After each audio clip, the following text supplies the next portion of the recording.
तर आपल्याला काय करायचं आहे आता जर्दोसीचं आपल्याला बीड लोडेड स्टिच बघायचं आहे. तर त्याच्यामध्ये मी इथे काय केलंय जर्दोसीचा जो बेस आहे ना हा असा बेस करून घेतला आहे.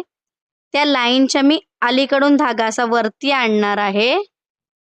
असा लाईनच्या अलीकडून आपल्याला धागा असा वरती आणायचा आहे. जसं आपण झिगझॅग स्टिचला करतो ना सेम त्याच पद्धतीने 4 बीड ॲड करायचे.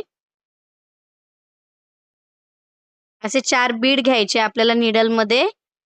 ते धाग्यामध्ये अशा पद्धतीने अडकवायचेत आणि आपल्याला पलीकडच्या बाजूला जाऊन डबल चेन स्टिच द्यायची आहे. ही झाली सिंगल चेन स्टिच. पुन्हा डबल चेन स्टिच द्यायची आहे.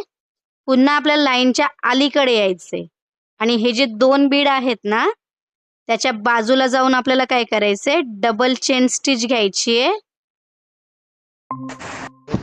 पुन्हा 4 बीड ॲड करायचे.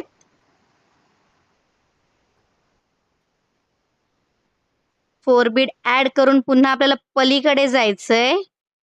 इथे आपल्याला डबल चेन स्टिच द्यायची आहे. पुन्हा आपल्याला लाईनच्या अलीकडे येऊन डबल चेन स्टिच द्यायची आहे. सेम 4 बीड ॲड करून सेम प्रोसेस आपल्याला लास्ट पर्यंत करायची आहे.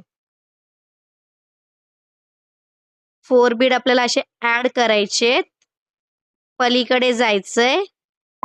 डबल चेन स्टिच द्यायची.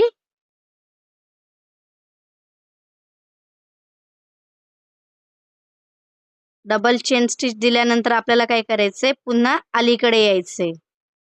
अशी डबल चेन स्टिच द्यायची